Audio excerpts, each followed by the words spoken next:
तकरीबन अकाबिर औलिया किराम यहाँ पर आराम फरमा हैं। और एक चुपती हुई बात भी अर्ज करता हूँ, इदारे इस सूबे के अंदर सबसे ज्यादा हैं, लेकिन बात बुरी न लगे तो अर्ज करूं, सबसे ज्यादा मस्जिदें नौजवानों से अगर खाली हैं तो इसी सूबे की मस्जिदें खाली।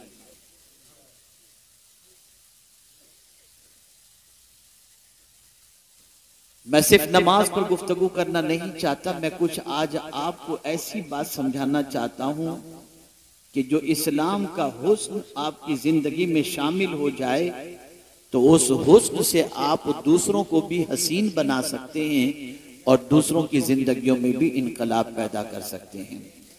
हजरत अम्र इब्न अब्बास रदी अल्लाह तआला अन्हु ये कदीमुल इस्लाम है। इस्लाम कबूल करने वालों में आपका चौथा नंबर है। आगोश इस्लाम में कदम रख चुके, दामन मुस्तफ़ा सल्लल्लाहु अलैहि वसल्लम थाम चुके, और आप अच्छी तरीके से जानते हैं कि इब्तिदाई इस्लाम के अंदर आगोश इस्लाम में कदम रखना कई मुसीबतों को दावत देने के मुतरादिफ था।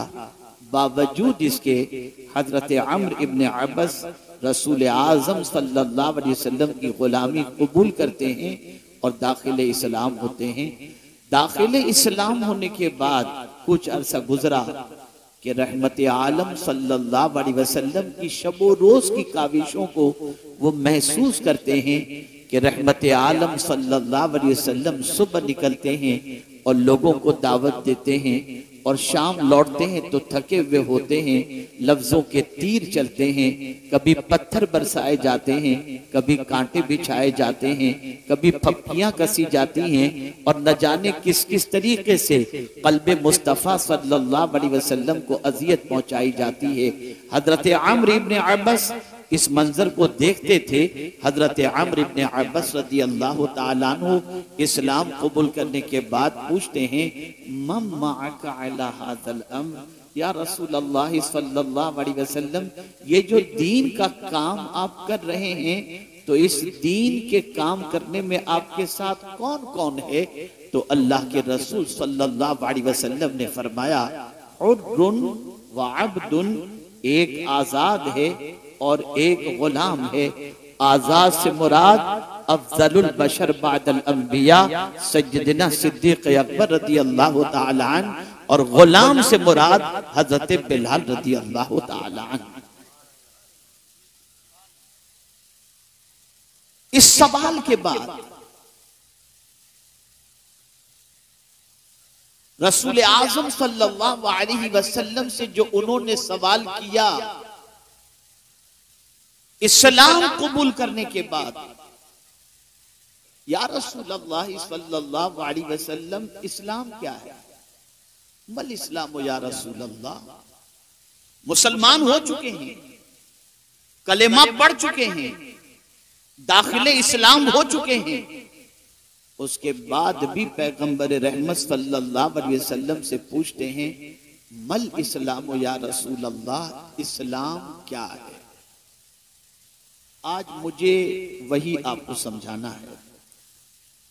मेरे प्यारे आका सल्लल्लाहु तआला अलैहि वसल्लम के प्यारे दीवानों, कलेमा पढ़ लेने के बाद आदमी आगोश इस्लाम में कदम तो रख लेता है, लेकिन इस्लाम के कुछ तकाजे हैं, इस्लाम की कुछ रिक्वायरमेंट है। इस्लाम चाहता है कि सिर्फ तुम नाम के मुसलमान न बन के रहो, बल्कि मुसलमान अगर हो तो कंप्लीट मुसलमान बन जाओ।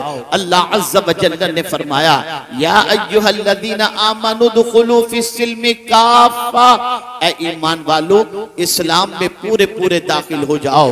जाहिर सी बात है, आप कलेमा पढ़कर मुसलमान हो चुके, आपको फायदा हुआ, लेकिन इस्लाम ये चाहता है कि आपकी जात नफा बख्श हो।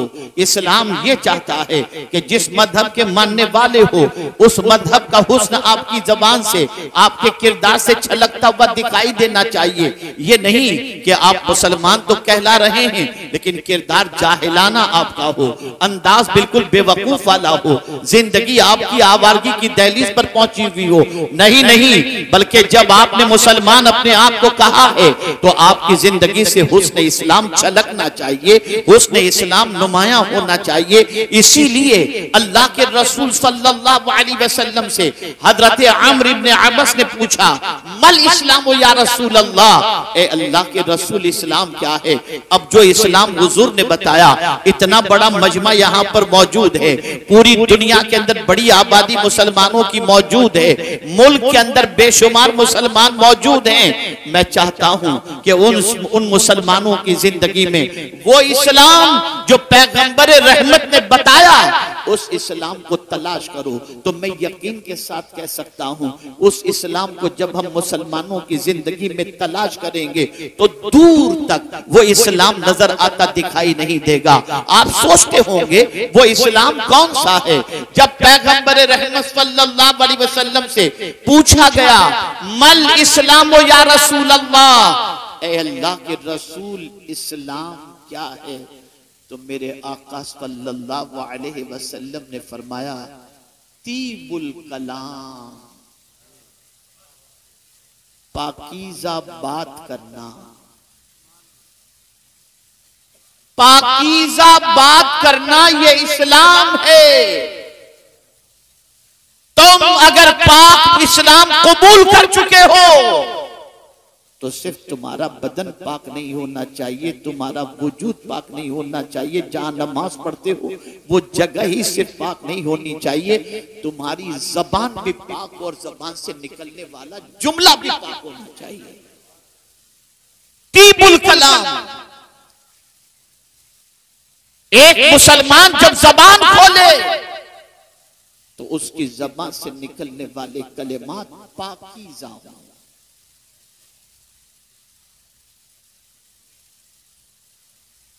उसकी ज़बान से निकलने वाले कलेमात तय्यिबो ताहिर हों।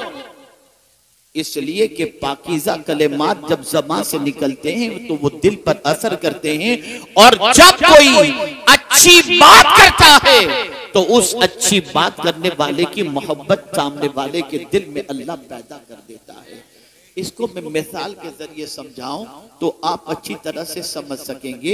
एक दुकान की, बड़ी मेहरबानी से आप चुप रहेंगे तो बड़ी नवाज, आप न चिल्लाओ, एक मतबा दुरूद शरीफ पढ़, खुदा के लिए चुप हो जाओ, सब मत बोलो, चुप बैठो। अल्लाहुम्मा सल्ली अला सय्यिदिना व मौलाना मुहम्मदिन मअदिनिल जूदि वल करम व आलिहि व अस्हाबिहि व बारिक व सल्लिम। महफिल खराब होगी, सारा गुनाह आपके सर पर है। देखिए बच्चे लोग बेचारे क्या शोर शराबा कर रहे हैं।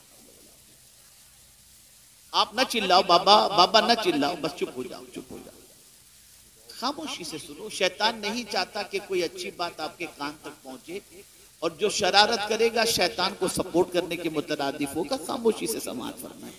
अर्ज ये कर रहा था, अच्छी बात का असर। आप किसी दुकान पर सामान खरीदने के लिए गए, आपने एक पीस निकलवाया, नहीं यार ये अच्छा नहीं है, दूसरा बताओ, दूसरा निकलवाया, ये भी अच्छा नहीं है, तीसरा निकाला, और कोई डिजाइन हो तो बताओ, और कोई डिजाइन हो तो बताओ, और कोई आइटम हो तो बताओ। 50 चीजें आपने निकलवाई और उसके बाद आपने कहा कि नहीं मुझे पसंद नहीं है, और आप जाने लगे। तो आप जानते हैं वो सेल्समैन जो अच्छा होगा वो कहेगा फिक्र न करें, ये पसंद नहीं आया ना, 10 दिन के बाद नया स्टॉक आएगा, अब 10 दिन के बाद आइएगा, आपको हम नया माल बताएंगे।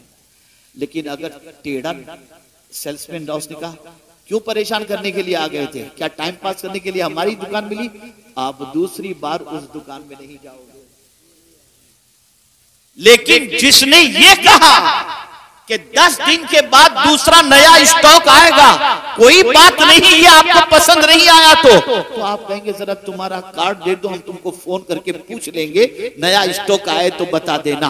पता चला जब नरमी से कोई गुफ्तगू करता है तो उसकी मोहब्बत अल्लाह दिल में पैदा कर देता है, लोग उससे मोहब्बत करना शुरू कर देते हैं, उसके करीब जाना शुरू कर देते हैं। अल्लाह अकबर। डॉक्टरों को यही सिखाया जाता है, डॉक्टर को बात करने का लहजा लहजा सिखाया जाता है, बात करने का अंदाज सिखाया जाता है। इसीलिए मरीज जब किसी तबीब के पास जाता है और 1000 बड़ी बीमारी में गिरफ्तार हो, लेकिन तबीब कहते हैं आप फिक्र न करो, सब ठीक हो जाएगा, उसकी मुस्कुराहट से, मोहब्बत भरे जुमलों की बुनियाद पर बीमार की आधी बीमारी की छुट्टी हो जाया करती है।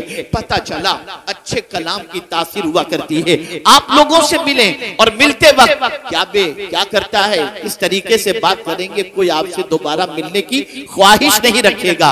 लेकिन आप मिलेंगे, कब आए, कैसे हैं, घर वाले कैसे हैं, तो मुलाकात की तमन्ना पैदा होगी। या रसूल अल्लाह, आपकी अज़मतों पर कुर्बान, ऐसा ढंग हमें सिखा दिया कि दुनिया हमसे नफरत नहीं, हमसे मोहब्बत करे। लेकिन हम ही कम नसीब हैं कि आपके तरीके को छोड़कर नफ्स और शैतान की उकसाहटों के शिकार बन गए। आज हमारे लबो लहजे को देख लीजिए, हमारे बात करने के अंदाज को देख लीजिए। हमारी कौम तो पहचानी ही जाती है मां बहन की गालियों से। बात करने की तमीज नहीं, बात करने का लहजा नहीं, बात करने का अंदाज नहीं, बात करने का सलीका नहीं, कोई चीज भी नहीं। और हम अपने आप को मुसलमान कहते हैं। ए अल्लाह के रसूल सल्लल्लाहु ताला अलैहि वसल्लम के प्यारे दीवानों, अगर हम कुरान का मुताला करें तो कुरान हमें बताता है किससे कैसे बात करनी चाहिए, कुरान उसका तरीका हमें बताता है। आइए सबसे पहले जनरल इंसानों से बात करने के हवाले से कुरान क्या कहता है, तो कुरान कहता है वक़ूलू लिन्नासे हुस्ना, लोगों से अच्छी बात कहो। अल्लाह अकबर, जब भी बात करो तो अच्छी तरीके से बात करो, जब भी बात करो तो अच्छे अल्फाज इस्तेमाल किया करो, अच्छे लफ्जों का इंतखाब किया करो। लोग कहते हैं लफ्जों का क्या, जो चाहो बोल दो।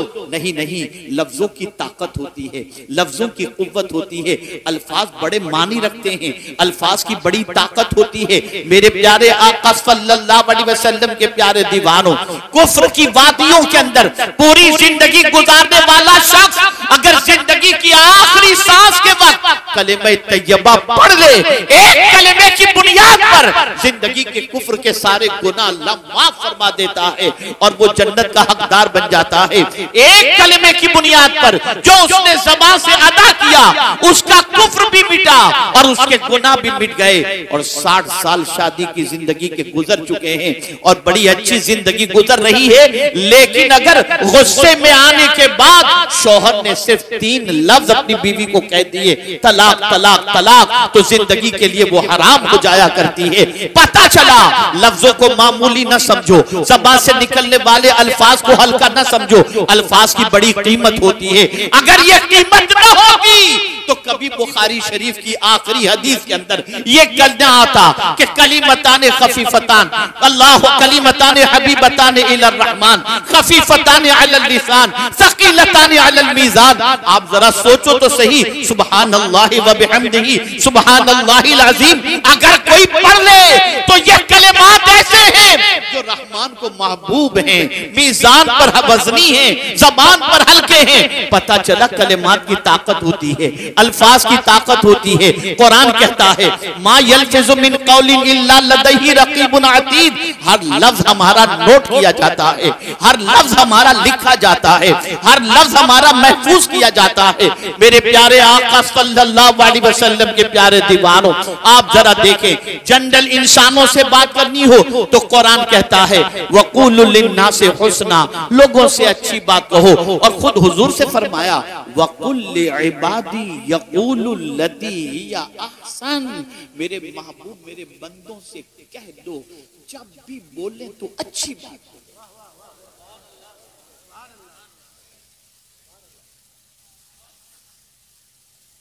जब भी बोले अच्छी बात बोले। अल्लाह अकबर, हैरत और ताज्जुब की बात है, जिस कौम से लोग बोलना सीखते थे आज उस कौम की बोली की वजह से लोग उससे नफरत करते हैं। आज आप जरा देखो, मुझे एक आयत याद आ रही है, मेरे पास वक्त की थोड़ी किल्लत भी है, जल्दी निकलना